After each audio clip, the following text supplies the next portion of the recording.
Eh.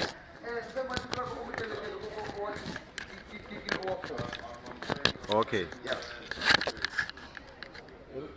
What do you mean?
Check your WhatsApp.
HDMI 2. 2, I think. Oh, I must reconnect. That's right.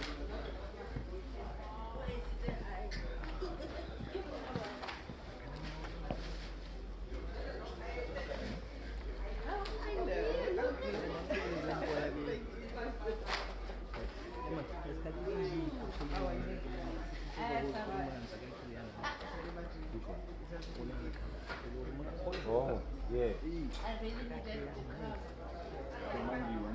Ah, here you go.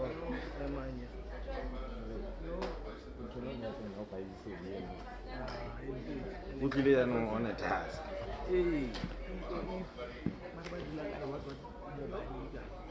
Wait. Let me see. Which one?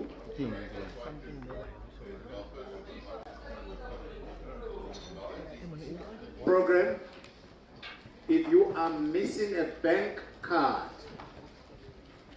come to me, answer 7 questions. all of them to be passed, and then you get your card. If you don't know the bank balance in it, there is a challenge already. So this is one of the questions I'm going to ask you.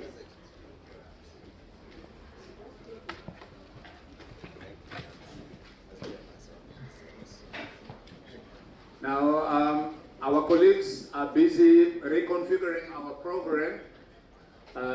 We've just heard that one of our speakers is not feeling well. Hence, we're just going to amend the program slightly by way of moving forward some of the speakers who we're going to be presenting a bit later to come forward. So, in the event that you see a little bit of misalignment, please don't worry.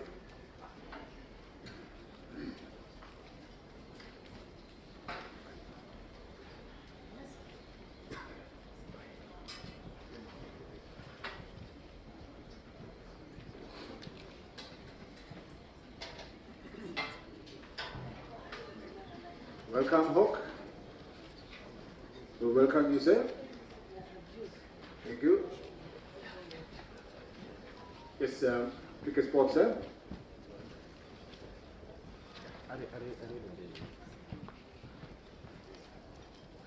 Thank you. Now, I don't know what to do with the card other than you making use of it in the most productive fashion.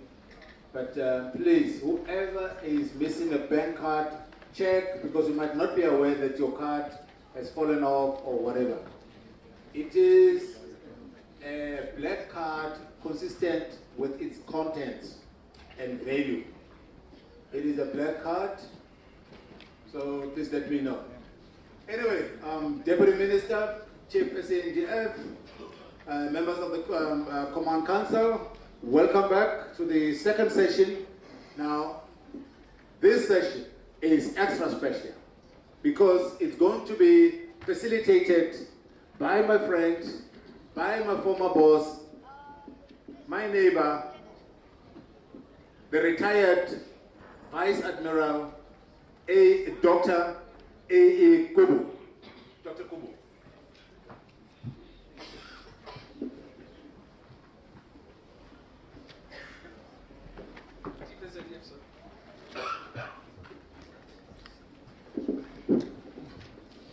I greeted the chief in terms of my understanding of my past, and my past was being a member of the Military Command Council.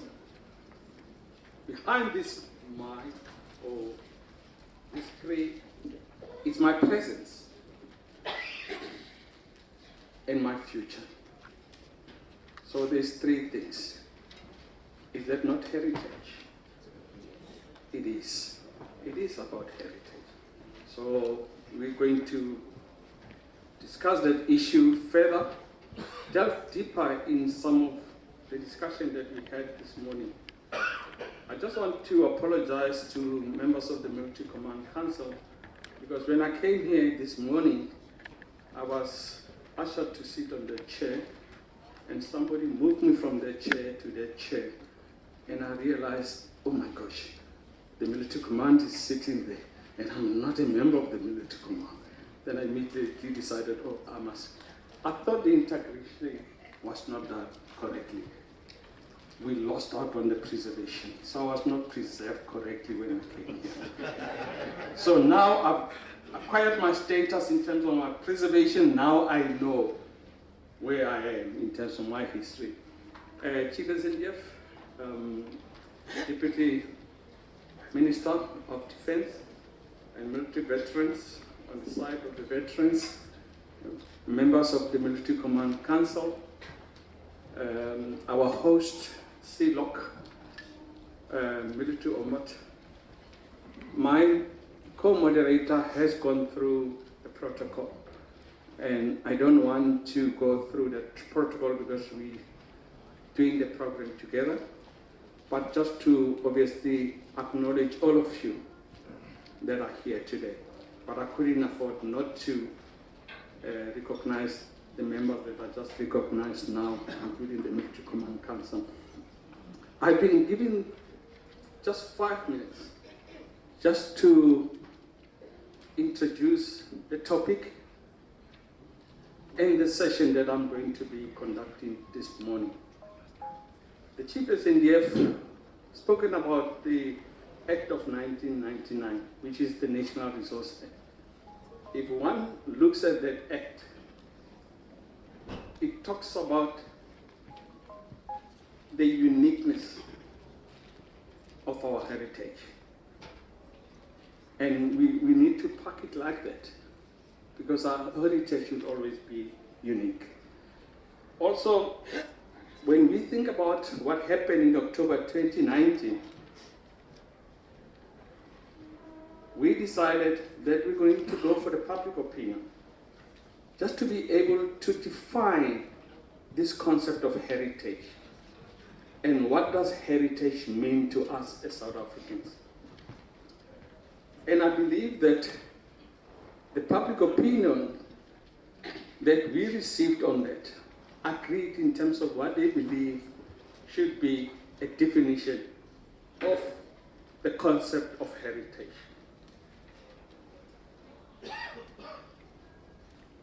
It is indeed about preservation.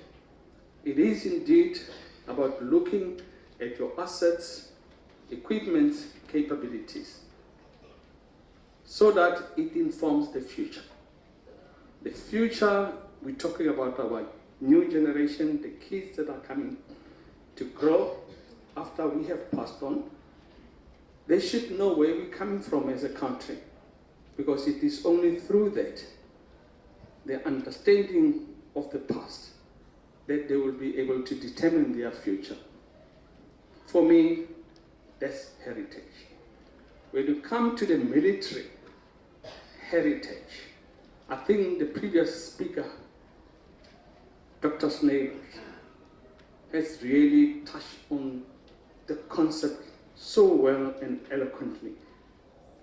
And honestly speaking, if I was somebody else that was going to present today, I would be challenged to say what other new things am I going to say after what he said just before tea. What I know, I've got good people that are going to be presenting, the speakers. They will come with new concepts and ideas on the concept of military heritage. Actually, that's the reason we are here today. I've got 4 speakers, and all of them have been assigned 20 minutes. Speakers, take note. You have been assigned 20 minutes each to talk on the topic that has been given to yourselves. My intention is not to take questions after every speaker has spoken, because we've got what we call Q&A, question and answer session. And that Q&A, I will do it in 50 minutes. It's going to be an interactive session between you, the delegates, and the speakers. I will be also facilitating that. We're not going to pass the 50 minutes, colleagues, because otherwise we're going to run out of time. There's still a session and there's still an evening function as well. So I want by 1300 that we have finished our session. I'm talking about session 2, which I'm in charge of. So I just wanted those 4 speakers to take note of it, so that we really make sure that we economize on the time that has been given to us. Having said that, to the speakers, I've acknowledged your profiles. I know we've got your bios. We're not going to go through that in the interest of time, but I will give you a minute during the Q&A to tell the people who you are. Otherwise, I'll be unfair to you. I'm not going to do it for you, because you know yourself better than I do. I will just be reading your bio, and I don't intend doing that. So take note that I'm going to give you just a minute to introduce yourself to the audience of today. Having said that, the first speaker that will be making a presentation to us is Professor Potgieter.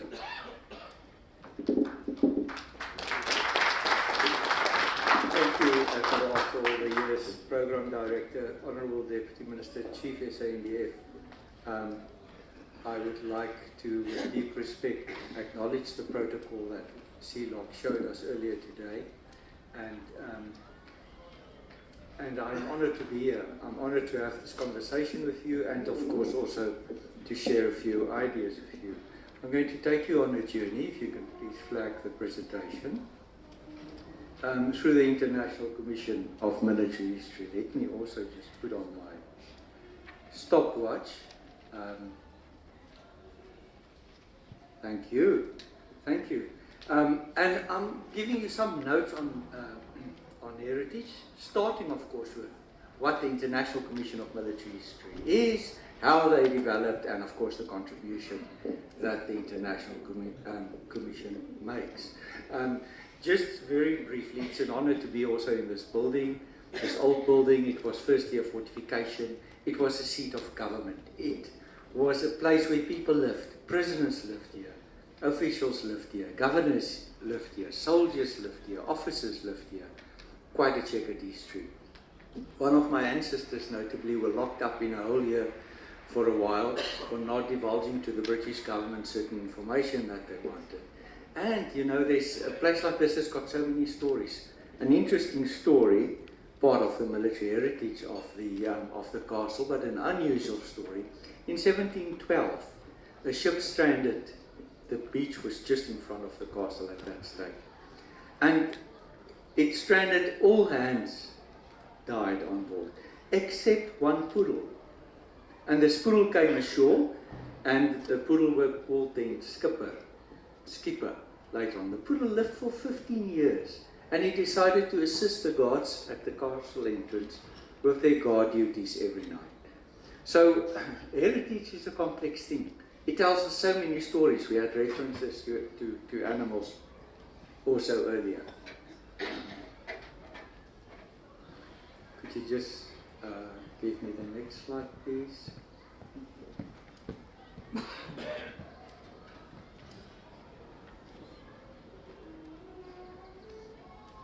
Good, bottom one, eh? Thank you.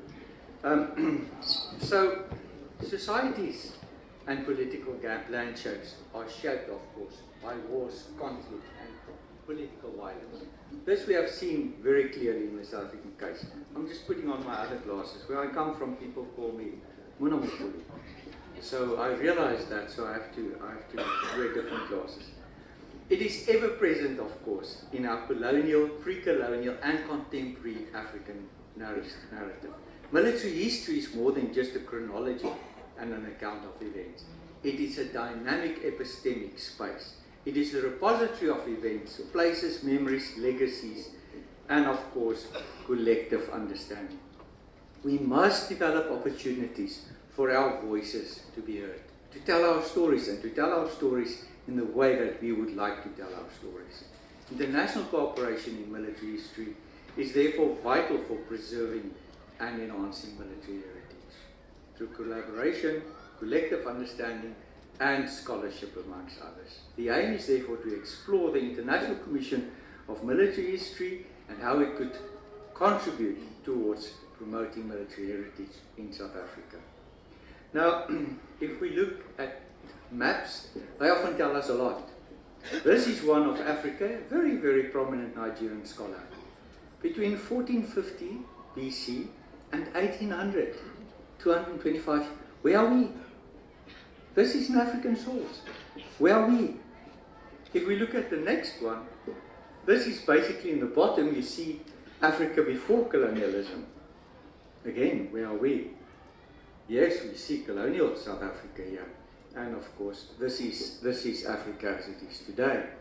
Colonialism, therefore, is a very small part of the history of Africa, but it's an impactful period in the history of Africa. I'm just going to briefly look at a few definitions. Military history, the study of armed formations and their conduct in war and peace, and it's quite wide, but it is the way in which we study it and in which we tell it. Military legacy, is the collective history, traditions and impact of military forces and their constituted elements as passed down over generations. So, what is military heritage then? It is broadly the physical and intangible legacies and records of military activity, as Dr. Snyder so poignantly told us earlier. So let me go briefly to the International Commission of Military History. It emanated from all of these conventions in the late 1800s specifically to humanize war, like the Red Cross, the Geneva Convention, the Hague Convention, and so on. An International Congress of History was held in The Hague in 1899, and it had a number of follow-up events. After the First World War, the League of Nations was created, the forerunner of the United Nations, and it institutionalized international cooperation. So, historical sciences conferences were then held every 5 years, initially not, but later on every 5 years, and an international committee for the historical sciences was then created in 1926. The acronym is ICHS or CISH, the French version of the acronym. So, due to the use and abuse of history, there were two basically paradoxical purposes with this. First, opportunity for nations to tell their story. But you can imagine in this time, it left a lot of space for nationalism. This was the time of nationalism, of fascism, and various things like that. On the other hand, those that thought of these events said that historians of different nations must discuss their findings, and so we can achieve mutually supported versions of the past. The International Historical Congress in 1938 created a commission for military history, and this was the forerunner then of the International Commission of Military History, and this is where it actually gets its inception from. Countries were requested in 1938 to list museums, institutes, review military history publications. Take note, review military history publications. And the first review on military history, not just on publications, but on military history, was then published, the first international review, in 1939. Incidentally, between the years of the Second World War, 1939 and 1946, 6 of these were published. And the first one from Africa was a volume by Morocco in 1950, and the first one from the so-called Global South, but besides Africa, was a Brazilian volume in 1952. The International Commission for the Historical Sciences was reorganized in Paris in 1950, and it became part of UNESCO. So the International Commission, through its link, it is affiliated to the Commission of Historical Sciences, is a part of UNESCO.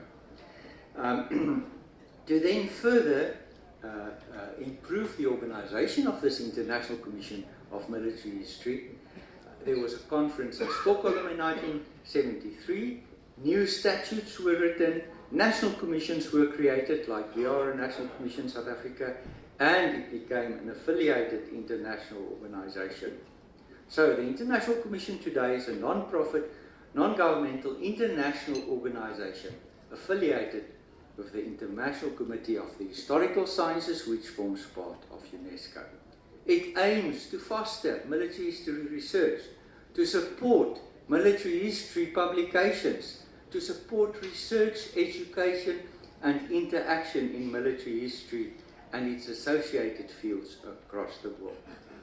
In terms of its governance, the International Commission of Military History has got representational bodies.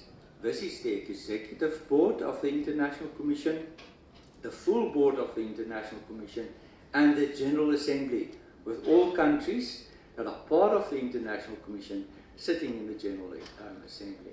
And they have 3 specialized committees: an Archives Committee, a Bibliography Committee, and an Educational Committee.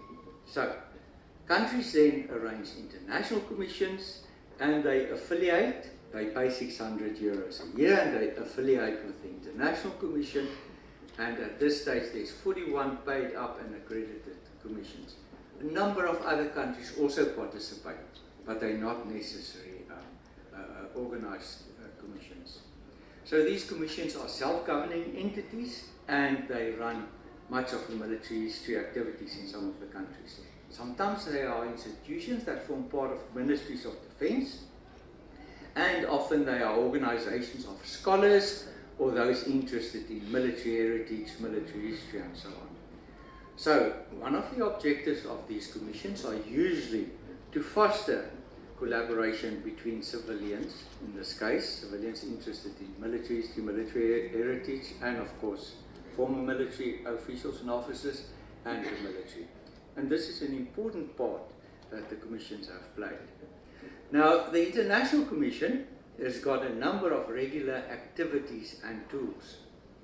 Firstly, they have the activities of the Archives, Bibliography and Educational Committee. They have annual meetings, they have exchanges, they have publications, these committees. We can always talk about them a bit more. They have annual international congresses and the publication of the acta of these conferences. And the conference this year, 2025 one, was in Dakar, Senegal. Here you see pictures on the right-hand side of this relating to this conference.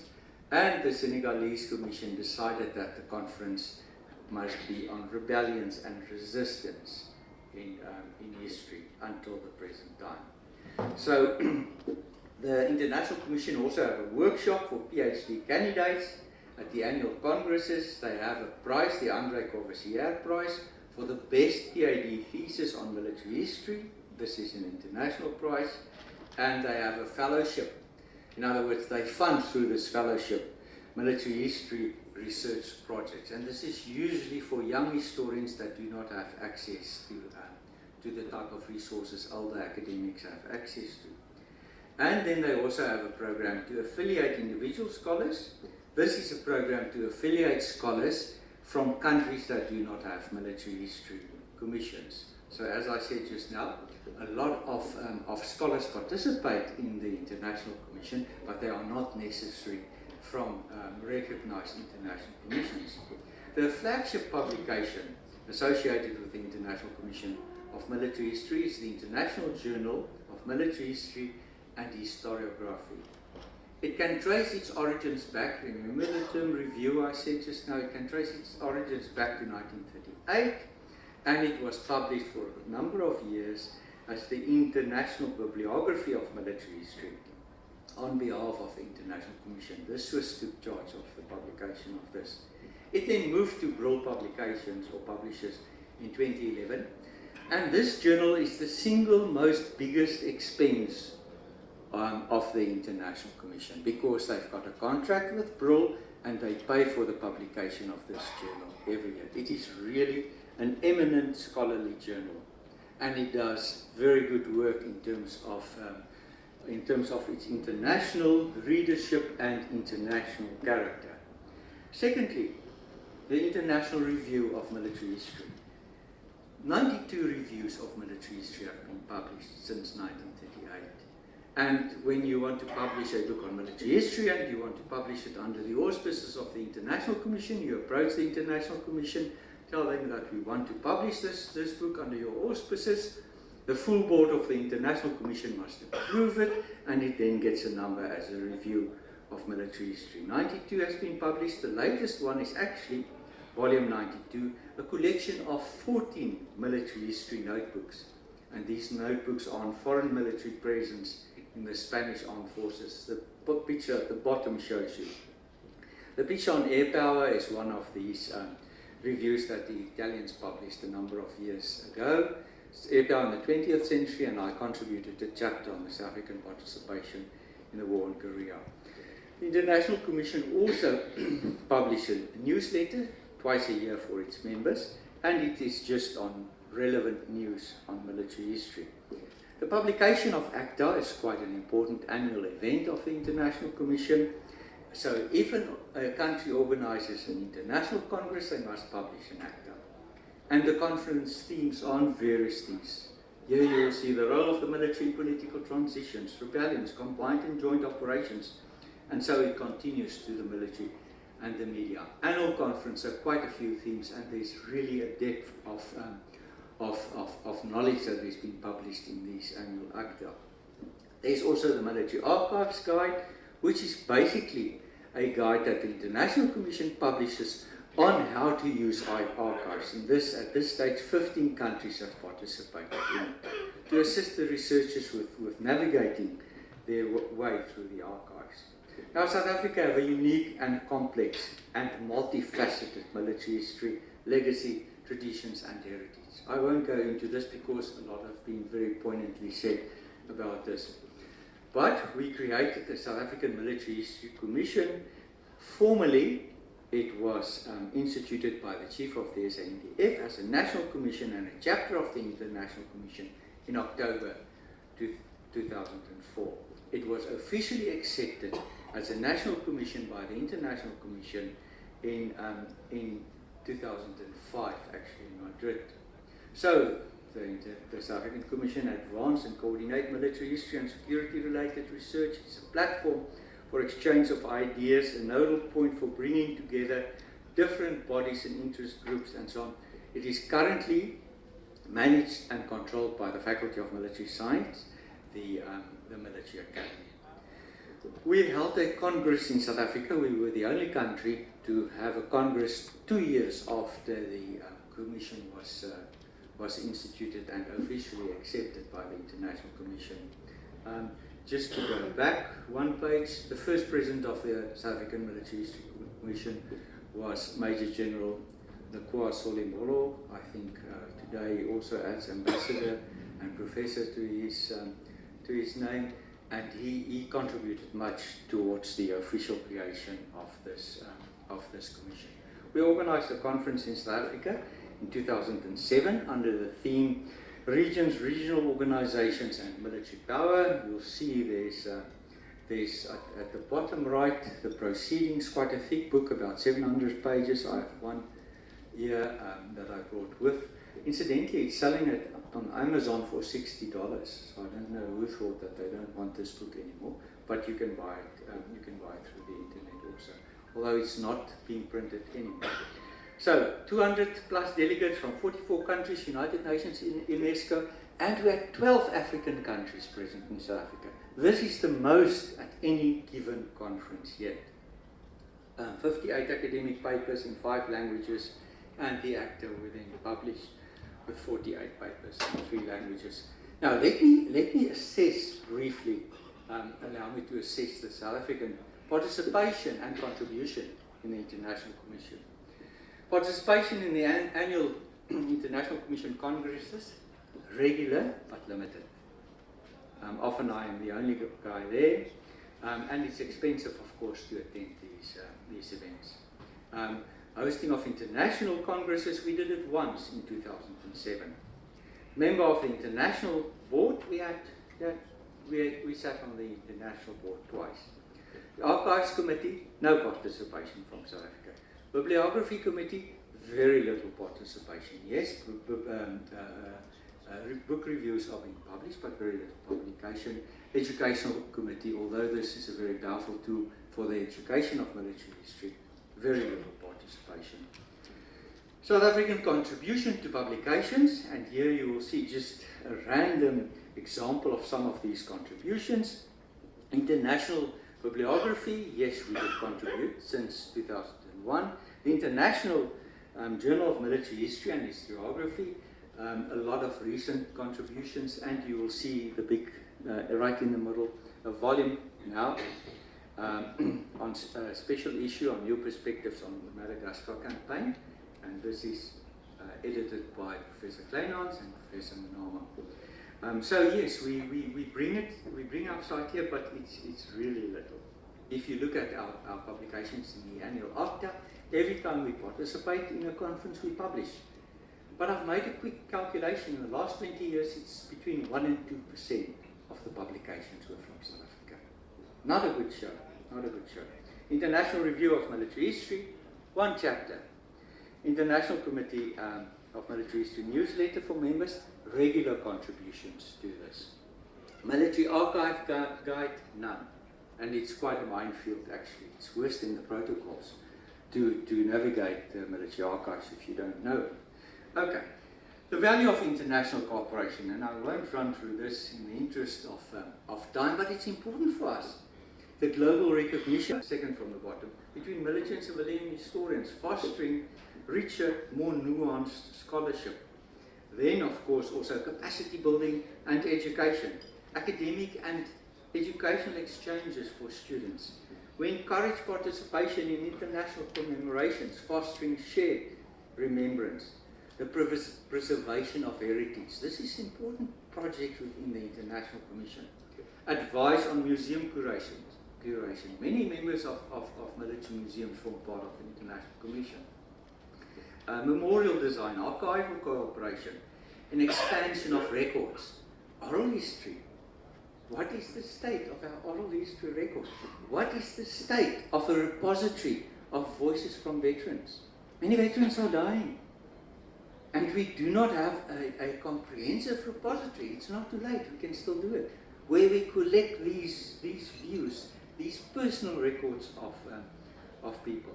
And then at the bottom, cooperation with the international community could and did unlock powerful opportunities. Because much of this have already realized. Military historians will tell you, we go to France, we go to the United States, we go to Belgium, we interact with countries across the globe. So the International Commission have formed a network, have provided us with an important network to unlock these opportunities. I would like to go back to this briefly. We are not there, as I said earlier. We are there, but in a very limited way. What does this mean? This means that we must create an epistemology on South African military history. We must work towards an epistemological framework to understand how knowledge about war, conflict and resistance is produced, validated and, of course, contested. Why? Because we must interrogate embedded biases. Whenever we pick up something on history, and specifically on military history, we have embedded biases. Western-centric bias, colonial, ideological, psychological, social resistance theories, political myths, religious or other perspectives. So we must encourage historians to embrace a broader methodology and to put this evidence out there. In conclusion, the international community offers a lot of opportunities to contribute to military heritage. I've listed them there in the column. The result of our interaction with the International Commission is a tangible record that will remain. This record will remain. The record since 1938 is there. It is a series of publications, book reviews, articles, chapters in books, research cooperation, various projects, and growth and development through our international interaction and specifically also the participation in education. Yes, there's a question mark about the impact that South Africa has made, but it's important that we utilize these opportunities to develop a unique epistemology. We must tell our story in the way that we want to tell it. We must address biases that exist within military history. We must question fixed notions of truth, objectivity and evidence, and we must develop new narratives. After all, the construction of memory is an ongoing process with political relevance in contemporary African history. Thank you very much.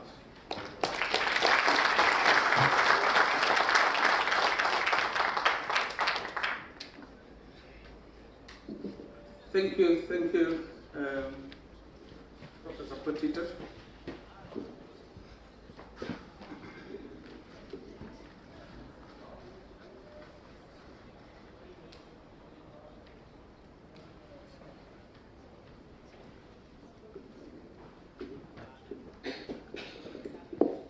Thank you very much, Prof.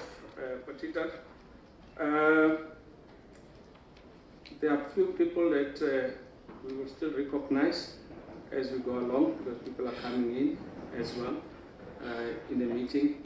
But I think for now, I think it's safe from my side just to say there are members of the PDSC. I think I've seen CFO acting, I've seen Hawk as well, that are in this symposium with us. If I miss anybody else, which I know the program director or my coordinator did not mention as well, I will keep on mentioning them. But like I said, he touched on a whole lot of protocol this morning and people that are here. So that's why we don't want to keep on repeating ourselves, otherwise we're going to take time, but we will recognize those people that keep on coming that we did not recognize when we started. So those are the two that I just wanted to mention for now. Take into consideration what Professor Potiter have just said. I think it's disheartening that we don't really get an excitement to document our history properly. It looks like there is slackness on our part to document a number of events that has happened in our country. And from his presentation, I think it's very clear. We do a lot, and we have published a lot as well, but we're still far as compared to other countries. So this is probably part of what we still need to obviously to discuss post this symposium. How are we going to go about making sure that we become relevant, and we keep on obviously making sure that the global community understand us and understand where we're coming as a country. My understanding of history and heritage, some people believe it is the same definition. It definitely isn't. Military history or history is about documenting the past events, making sure that everybody understands what has happened. That's actually history. But when you come up to the concept of heritage, it's actually broader than that, because it takes an analytical approach of what has transpired in our country. The gaps that we have identified within our country in terms of the events, etc., has to be analyzed and documented correctly. So the two concepts are distinct, and I think it became very clear from also Professor Potiter. I'm not going to continue with that because we will still have question and answer session. The next speaker, who is a member of the Log Division, will be discussing or taking us through asset management in the DoD, and is none other than Mrs. Mukwenasi. Ms. Mukwenasi, 20 minutes.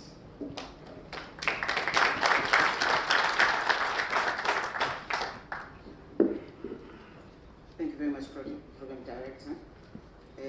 I will request to write on the protocol that has already been observed. As indicated, my name is Ms. Mkhonas. I'm the Director Asset Management for the Department of Defense, and by default, the Heritage Asset Manager for the SANDF. So, we need to talk about what we've done or what needs to be done, and how we can improve on the management of heritage assets of the SANDF. As indicated by both Chief SANDF and Chief Log in their opening address, we have started on a drive to make sure that the Heritage Asset Register of the Department of Defense is complete. And this was driven by the fact that National Treasury issued the Asset Management Framework in 2009. And with that framework, what they expect is that all the assets of all government departments are going to be presented in the financial statements or disclosed in the financial statements. And one of the classes of assets that we have to disclose in the financial statements is heritage assets. And so we went on a drive to make sure that we collect the information that talks to the heritage assets of the Department of Defense. And we focused on tangible assets. And as Chief SANDF, heritage assets can be both tangible and intangible. And we need to go on a drive for the intangible assets, because if I think that when we're on parade and the General Salute, and there's the tune that plays General Salute, and it was written by a member of the SANDF, and therefore it needs to be in the asset register of the SANDF. So that's one of the things that we need to start looking into. So with the asset management framework being promulgated by National Treasury, we went on this drive to make sure that all the assets of the Department of Defense are captured in the asset register of the department. And when we focused on heritage assets, we found that when we arrived at units, there was generally space that was allocated for heritage assets. And so it was easier to make sure that we include them. But one of the questions that we had to ask is, just because it's old, does it make it a heritage asset? So we had to make that discretion in terms of what qualifies as a heritage asset, being guided by the Heritage Resources Act to say, is it something we want to preserve for future generations, or is it just a nice to have? And which we did, and we gave all heritage assets one NSN, and we took photos of every heritage asset that was in, or that is in the Department of Defense. And that actually helped us because there was an incident actually, and it was immediately after we started with the exercise of capturing the heritage assets registers, or developing the heritage assets register of the SANDF, where it actually, the incident was at the Navy Museum in Somerstown, where a medal disappeared on a Friday afternoon. And the workers or the members that were working at the Navy Museum, they were quick to pick up that there's a medal missing, and they immediately went to Simonstown Police Station and they reported the item is missing, and they gave them a photo, which then became handy that we had the photo for them to give to the SAPS. And on Monday morning, the police had recovered the item because they went to the local pawn shops and they said, if you find this medal, it was stolen. And it was recovered on Monday morning. So that was a success story in terms of what we have done, or one of the success stories in terms of what we have done. So each photo that we did was captured on our systems, and we've issued a logistics division instruction on the management of heritage assets. One of the other challenges that we identified is that there is a director asset management who's by default the heritage asset manager, but it needs to have a product system manager, and I'm using the word product system manager because everybody understands the concept of a product system manager. So we need to have a product system manager for the SANDF because there are specific decisions that we need to make. For example, the SANDF in the whole Republic of South Africa is the only carrier of weapons with a caliber of more than, or caliber of 20 millimeters and more. We're the only ones. And yet, if you drive around the country, you will find weapons with a caliber of more than 20 millimeters in areas that are not Defence Force areas. And so we need to establish relations with those entities to establish, was there a loan agreement, was there something formal, how did they end up there, should they be in our heritage asset register, etc. Because right now, it's very murky. How did those items end up there? So we need to have the product system manager that can run with this project of making sure that we establish, because there are established relationships with other entities where there are formal arrangements of custody for the heritage assets of the Department of Defense. Another area that the product system manager would need to look at is on the management of the medals. For example, we have should I say, a black market for the World War I and World War II medals, and that's it. What about the medals after the World War I or the two World Wars? What's happening with those?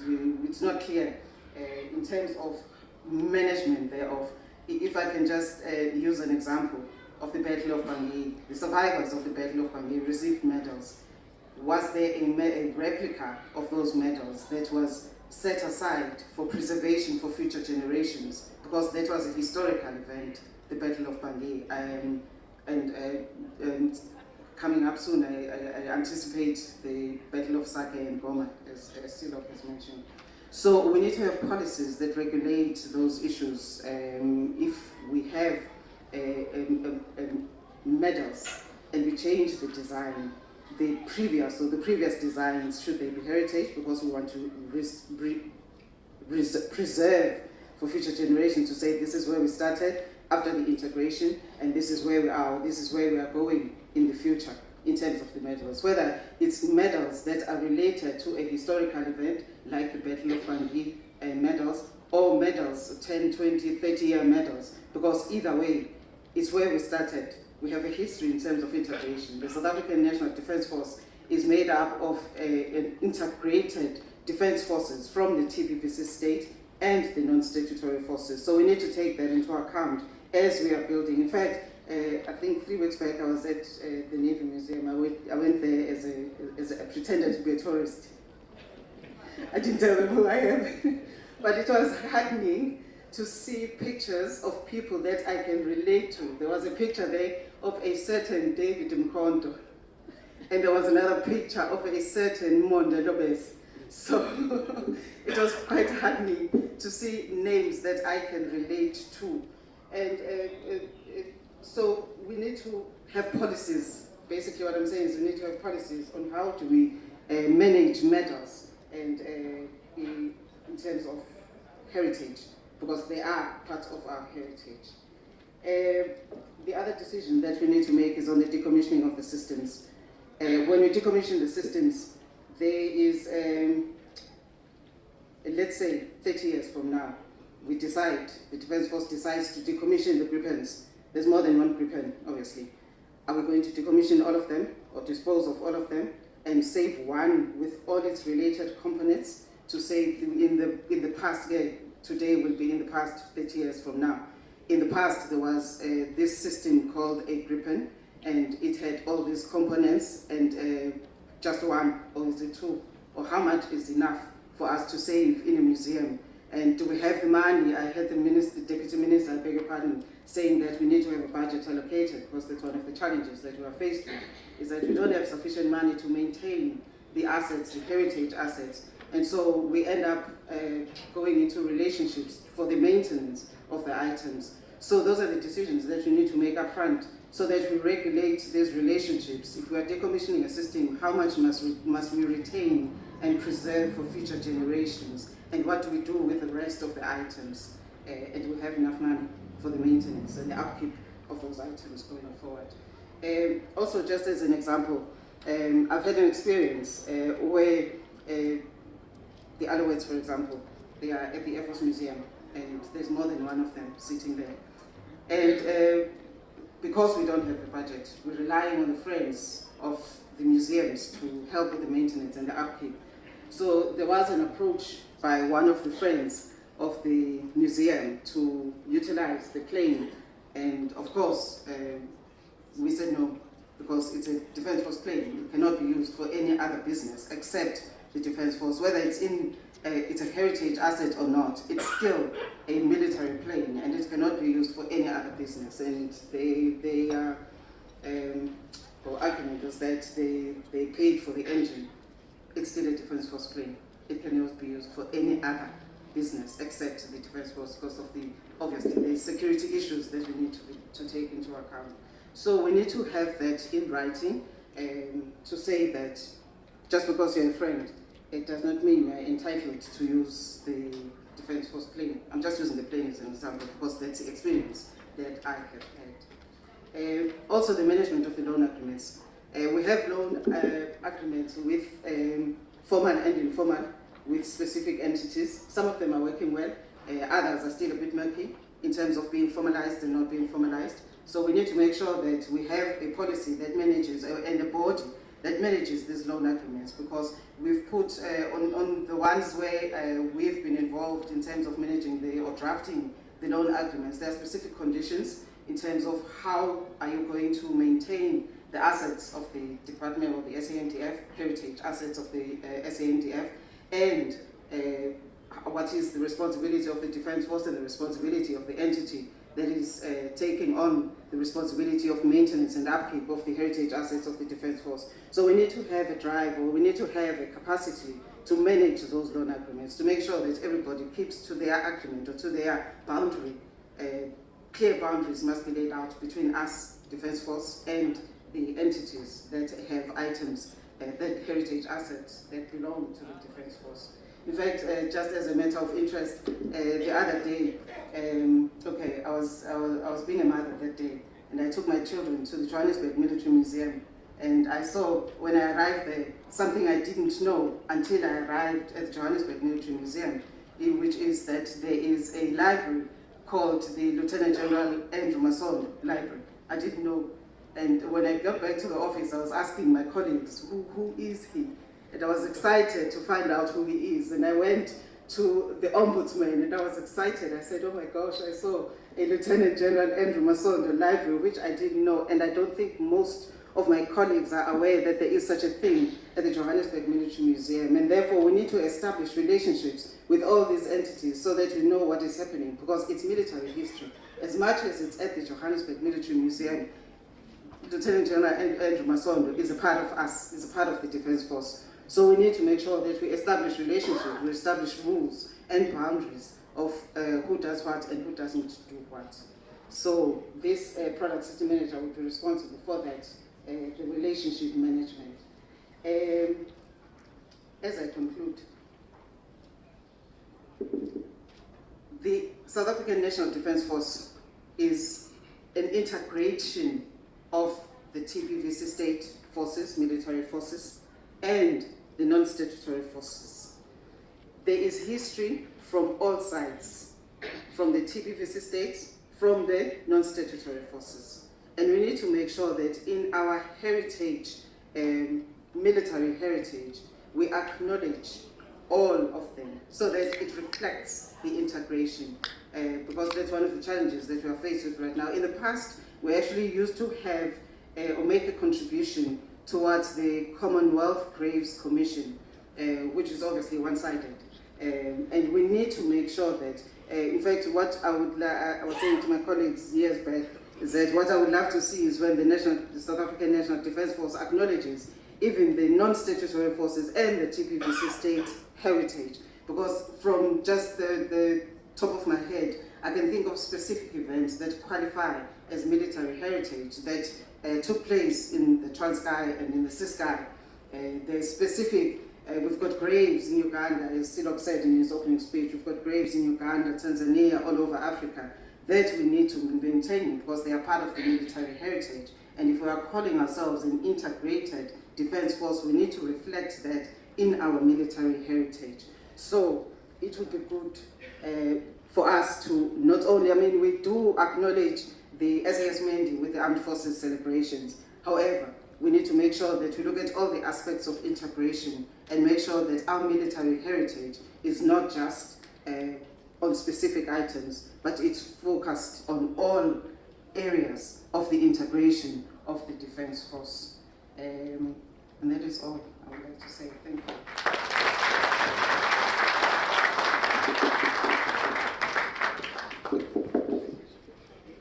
Thank you very much, Director, Asset Management of the Department of Defense. Yeah, within your time. I'm surprised. I know Mrs. Konazi very well. When she talks, she doesn't stop. I had to be a doctor to get you on time. Thank you very much. I appreciate that. What is coming out of this issue is about the preservation of our assets in the military. I'm one of those people that believe the military is doing so well when it comes to preservation of our equipment assets as compared to any other State Department. Maybe it's because the military's got that history of preserving. If one looks at the 300 plus museum that we are having in our country, 33 of them are what we term the must visit museum, and the military tops on those 33. So it shows how we're serious about our museums as the military. Obviously, it also shows how we are interested in preserving our equipment, etc.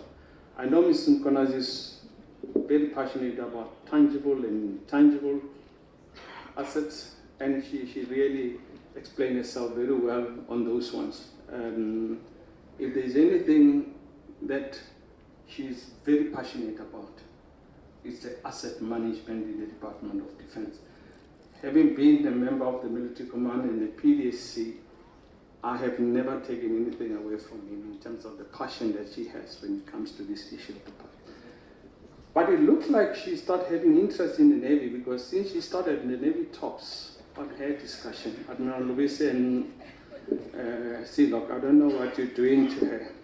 Chief of Staff, I'm getting disappointed, because it looks like you have not done enough to really represent the Army when you talk to her. Maybe she needs to come to your office, because she has never said anything about the Army today. It's always been Navy, Navy, Navy. But being a Navy person, I'm also proud that you're really doing a good job looking after the Navy and making sure that Navy is doing the right thing. Thank you very much. And we will, like I said, have some engagement, so we're not going to ask questions. Our next speaker will be Professor Plenans, who's from the Faculty of Military Science, and he will also be taking us through his presentation. Prof.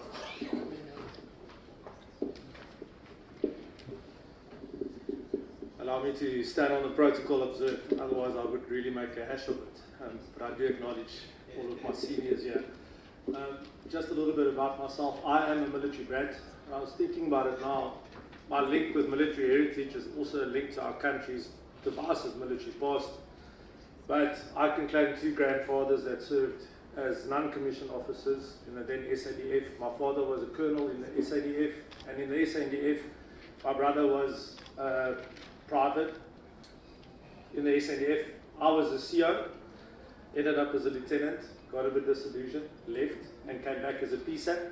But I'm passionate about South African military history and about our heritage. So what I say today might come across sometimes as honest criticism, but I think we need to talk about these things in order to move forward and set the course straight for to record our country's military history and to move it into the future, especially the SANDF, from our history from 1994 going onwards.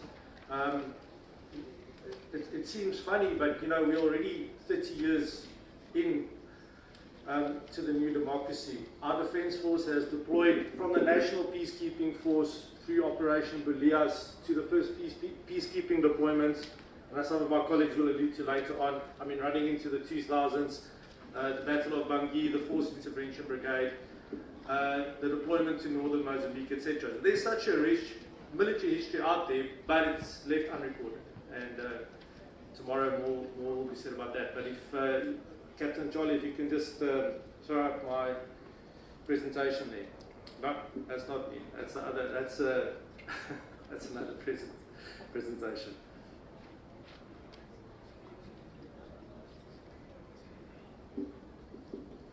So I was actually thinking about what Ms.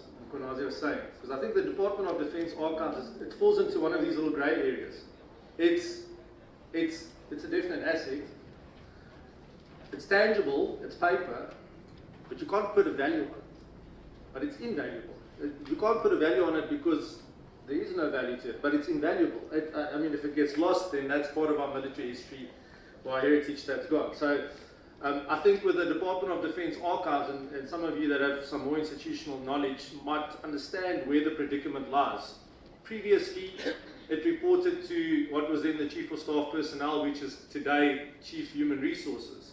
Then it reported to the Chief of Intelligence, or Chief of Staff Intelligence, DI. And today we find that the DoD Archives reports to, well, through the CMIS support formation to the CMIS division. So personnel, intelligence, and now communication. And I would argue that it's still probably not reporting to exactly the correct place. So my presentation today is called The Management, Conservation, and Promotion of the Department of Defence Archives in the 21st Century. So the Department of Defence Archives, about probably 10 years ago now, moved to a very brand new premises close to the Irene Mall, close to the St. George's Hotel as well, where the War and Defence College is all located now. And this archive is the major custodian of South Africa's military identity, at least from not a tangible assets that you can touch, like artillery pieces or gate guardians or alouettes or whatever, but from a paper-based point of view, from archives. Okay, so it documents South Africa's military past from 1912, when the Department of Defence was first created, theoretically all the way up to today, up to 2025. So it's a complete written record of the Union Defence Force, the South African Defence Force, and the South African National Defence Force. And I was just reminded now as well also of the TBVC states and those defence forces that serve them. So it's a major custodian of South Africa's military history.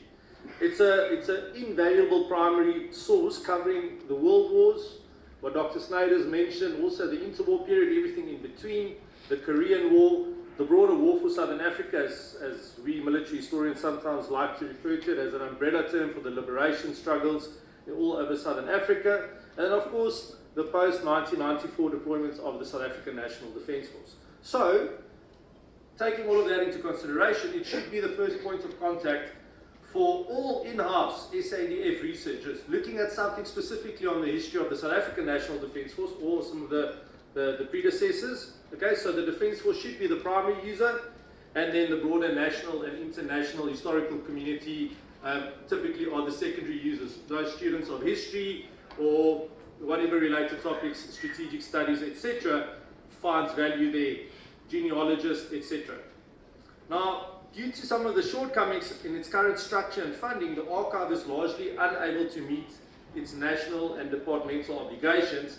So there's a bit of an organizational conflict that I will unpack as we go forward. So the current reality is characterized in many ways by a failure in effective custody. That results in what I would like to call institutional gatekeeping. So it's not that there's physically somebody standing there preventing you from access, but there's a nominal institutional gatekeeping taking place of South Africa's military past, and I will explain that now as I go forward. Now, some of the root causes that I will unpack in the next few minutes are this legislative disconnect, where there are restrictive access policies that contravene the standards of international and domestic archival methodology and access to documentation. There are also some structural deficits, such as being under-resourced, a lack of specialized personnel, and also inconsistent funding streams, and then also the fact that it's an analog archive. There's an analog inertia. So it's an analog archive. So you can't go in there and quickly find a database where you can type in a keyword and it will tell you, if you want to look at Chief of the Navy's archival group, something from 1996, and you want to find something on Admiral Lebisi, that's impossible. You can't do it. You have to go way through physical finding aids.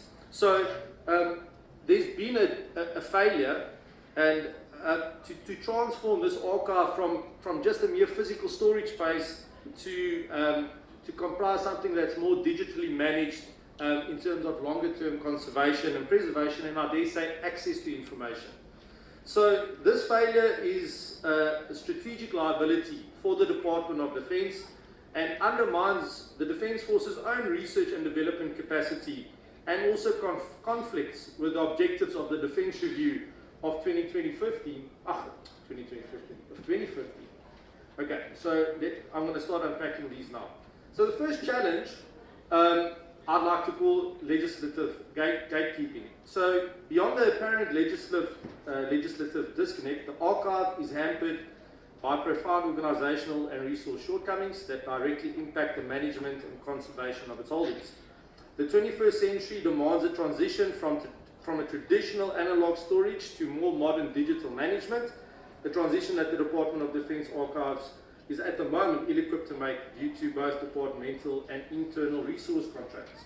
So the big problem is that the archive currently operates without the necessary solid foundation in terms of its organization, structure. Sorry, I was going ahead of myself there. The most significant challenge is the promotion of the archive's holdings, and this stems from the effective cessation of public access for post-1970s documentation. So the archive does contain information after 1970 all the way into the 2000s, but if you show up there today and you want to look at a document after the 31st, that's generated after the 31st of December 1978, good luck, you're not going to get it. The archive will throw legislation towards you, which is true in the Defence Act. The own DOD Fire Manual also states this, but you'll find that even if you look at something that comes a little bit before that, you'll also not get that information. A couple of months ago, I was specifically interested to look at something from 1970. Something that we know all existed. It was cooperation between the South African Defence Force and the Portuguese forces in Angola, and that archive personnel would not give me that. It's not a secret, it's an open document, and according to departmental legislation, that document must be open, but yet there one stands. And try arguing with a civil servant that is good at their job, you will not win. Okay? So that was a big problem for me, but of course that influences historical writing. So unlike archives, like the National Archive, that are subject to a standard 20 to 30 year accessibility rule, the Department of Defence Archives maintains an almost total prohibition on automatic access to documents dated from 31 December 1978 onwards. Access to these records is not granted through traditional archival methodology, but is mediated through the Promotion of Access to Information Act. And the very name of that act says promotion, but often that fire act is thrown at you like a shambok or something. It's not to promote access, it's to try and prevent you from getting access. So the principle of access to information is enshrined in Section 32 of the Constitution of the Republic of South Africa, which mandates national legislation like the Fire Act to give effect to this right. However, the reliance on fire fundamentally alters the historical research process, effectively negating the historian's traditional methodology of the systematic trawling of contextual discovery. So you can't just go there, draw boxes, work through it, and try and find the information that you're after. It's far more complicated. The DoD Power Manual confirms that the entire complex departmental bureaucratic structure, spanning from the Secretary of Defence, that's the information officer, to the Minister's Office, who's the relevant authority, and the Chief of the Services, who are the functional Deputy Information Officers. They must all be engaged for access to records. But I dare say often when those records are actually within their offices, once it's been transferred to the archive, it becomes a different story. So PIA is designed to facilitate access to specific identifiable records. Okay? Identifiable. It is not structured to enable broad thematic historical inquiry. So if you want to use the PIA Act to apply for access, you must know what you're applying for. You can't just say, I want access to documents on the Battle of Bangui. You have to be quite specific. I would like access to the debrief afterwards. Or I would like access to the war diary, for example. But if you don't know that, you can't just put something out there in the sky and hope that you're going to get something. So since researchers must apply for documents they cannot yet prove exist, because you can't prove that it exists, they often require an almost esoteric intuition to identify files that are remotely relevant to their research scope. This necessity of specificity in an analog environment effectively turns the process into a bureaucratic lottery. So you can play the lotto, you can ask for a document, you don't know whether you're going to get it, and when you get that document, you don't know whether it's actually going to be worth your while, which is a problem. Compounding this difficulty is the analog barrier presented by the archive's finding aids. Access to any post-1978 classified information is solely reliant on physical finding aids. Documents, reams and reams and reams that are very thick. So if you're interested in intelligence, a document from the, for example, from military intelligence or defense intelligence, we know our friends there like to name files, file 1, date 1970s. So yeah, good luck. You're not going to know what's going to be in that document. So it is quite difficult. So the finding aids often only offer the briefest of descriptions, sometimes only a title rather than a summary of the contents.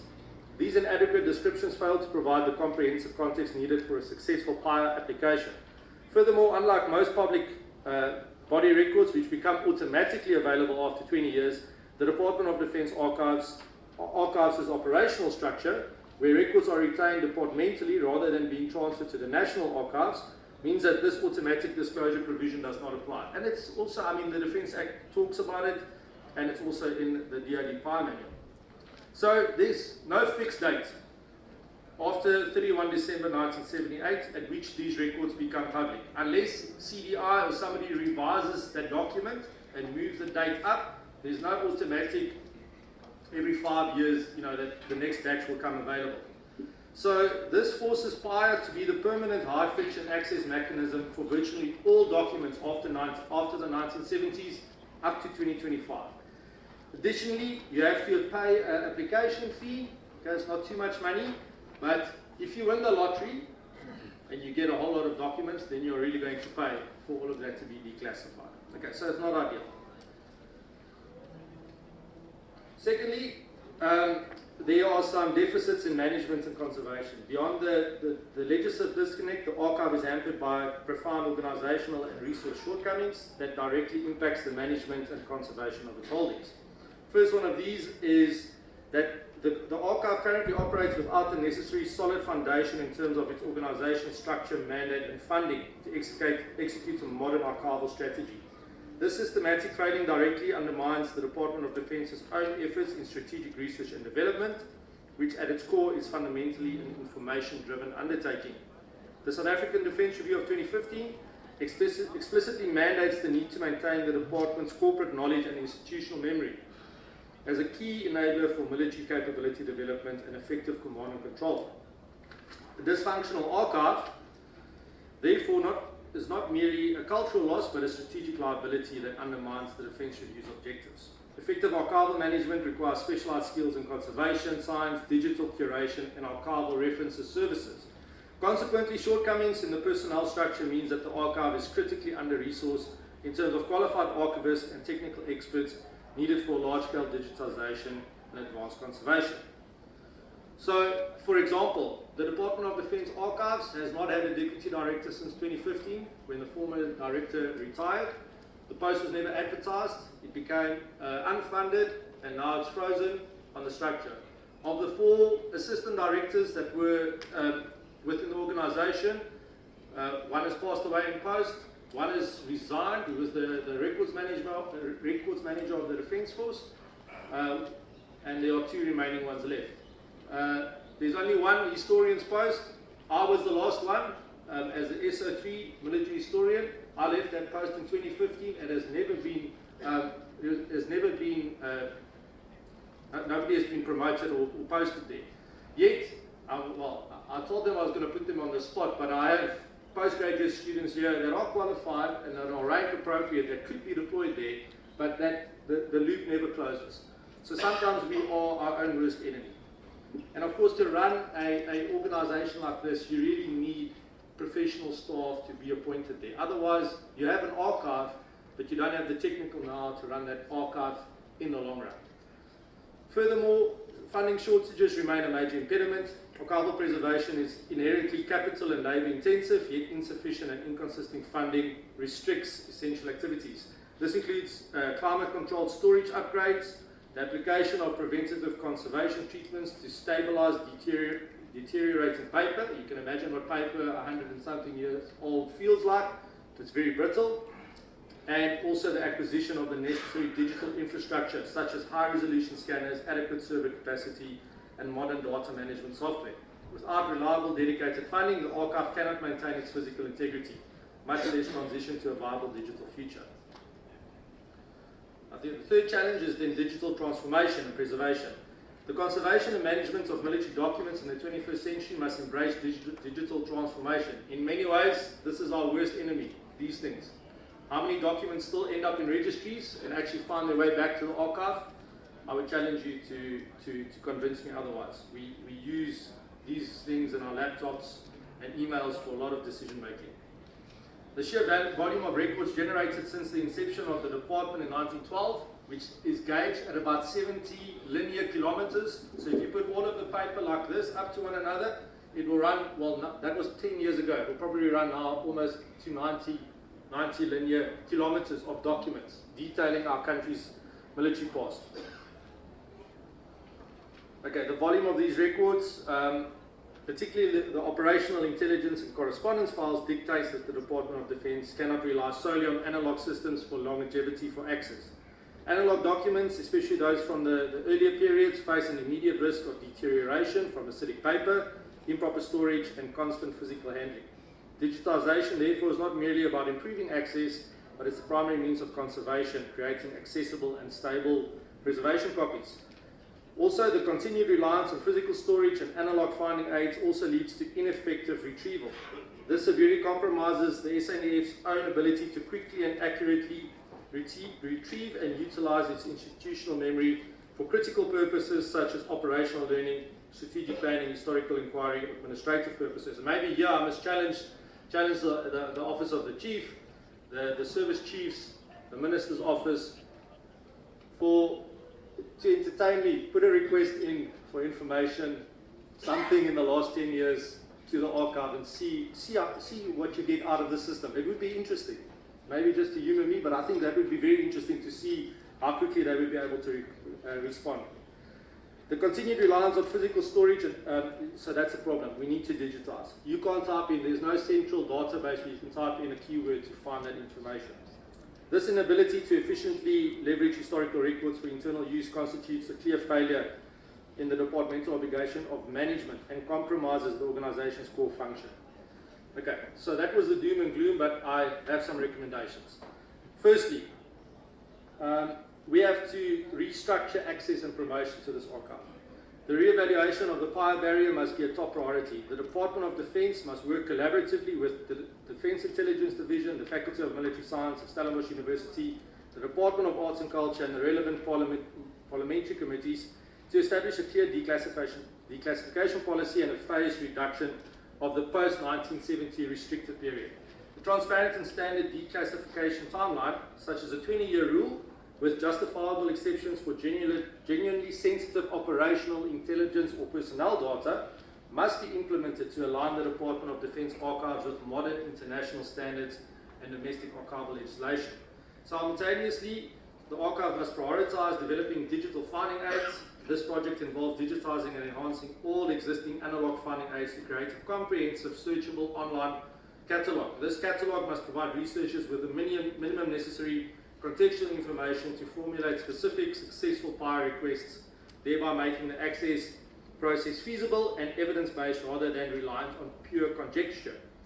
Finally, to address the high-frequency friction bureaucracy outlined in the PIE manual, the Department of Defense should appoint a dedicated archival research liaison officer within the archive. This senior position would have the sole mandate of facilitating PIE applications, along with the Office of the GITO, communicating transparently with researchers and guiding the declassification process.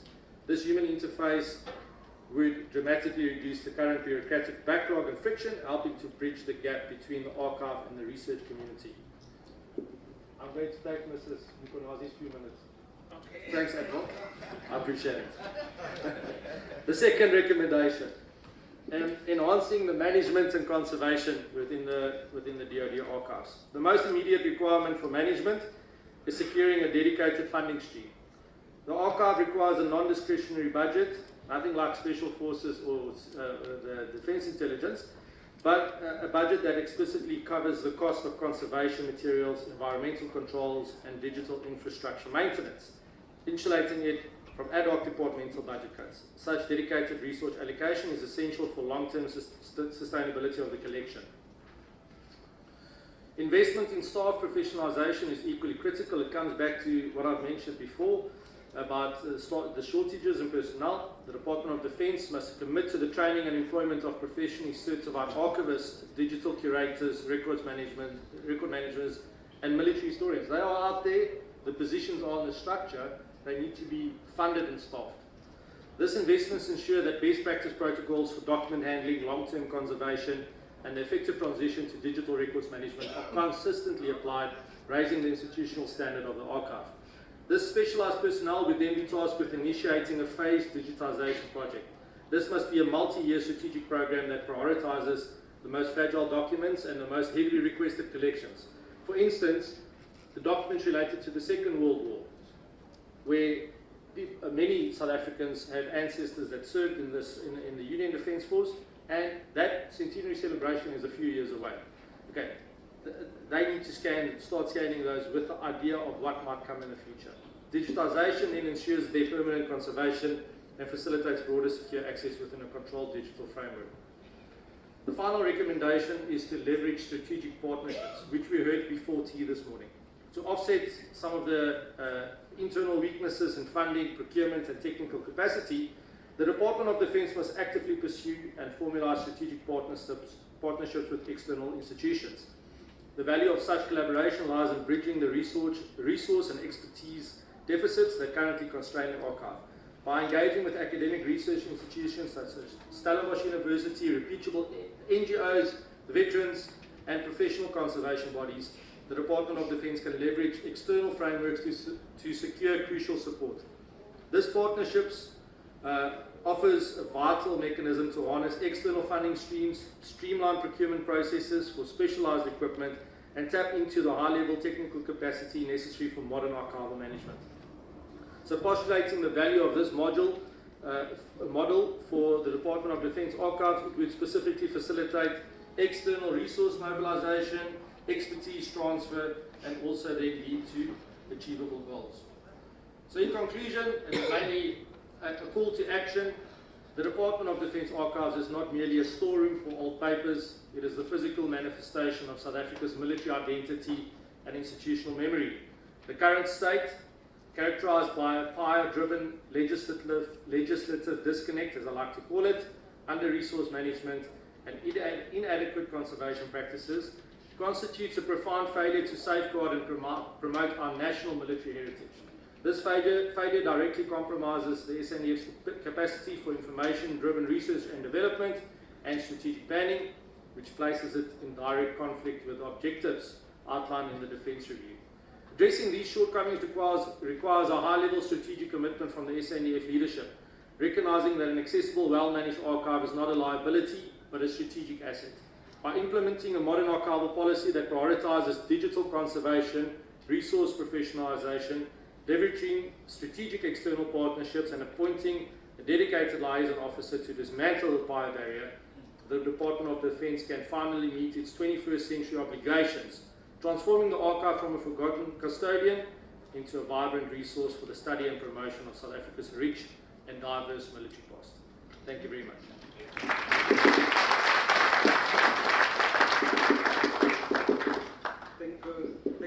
Thank you, Professor, for that. I think the challenge that we picked up here is mostly on archiving in the department, from analog to digital. I think when we go to the questions and answer session, we need to see or establish what really has gone wrong. And I know the old system and the new system has not been talking to one another, but there's supposed to have been a physical work that we should have done to make sure that the information that we inherited, we actually transferred into the digital space. And I think that's probably where the gap was. But indeed, if we have not done that correctly from the beginning, I'm concerned that are we going to be able to do that, because it takes a lot of work to go dig on some of these documents that we're talking about, or assets or inventory that we're talking about, to actually transfer them in the digital space. But I cannot say it cannot be done. The issue of the feeding of the posts from 2015, blame me. Don't blame Jonas Shanghai, because I failed to start that for you. But I think the Deputy Minister will blame me out to say there was no budget to do that. And there's still no budget to do that to date. So, but we can talk about that one as well. But Jonas Shanghai, you are safe. I'm taking my own sins with me and saying I'm the one that must be blamed. I'm happy that you came with a recommendation, and I believe they are tangible recommendations that you have made. I think once you give the document to CLOCs and our environment, they will be able to appreciate those recommendations, make sure that they work. I still believe they are tangible, and some of those recommendations can be implemented.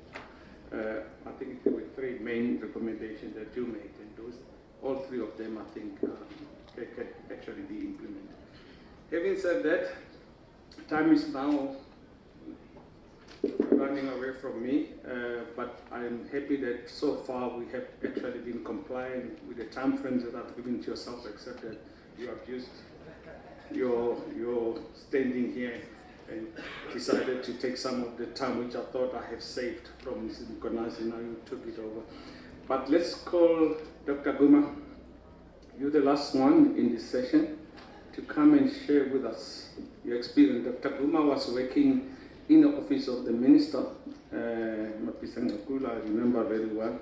The two of us interacted a lot on issues of heritage. He's been passionate about heritage from the day that I knew him.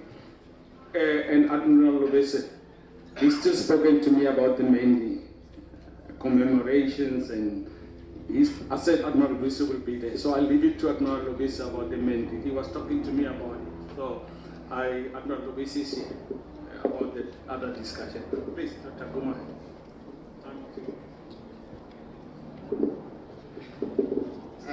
Thank you, Admiral. When you were talking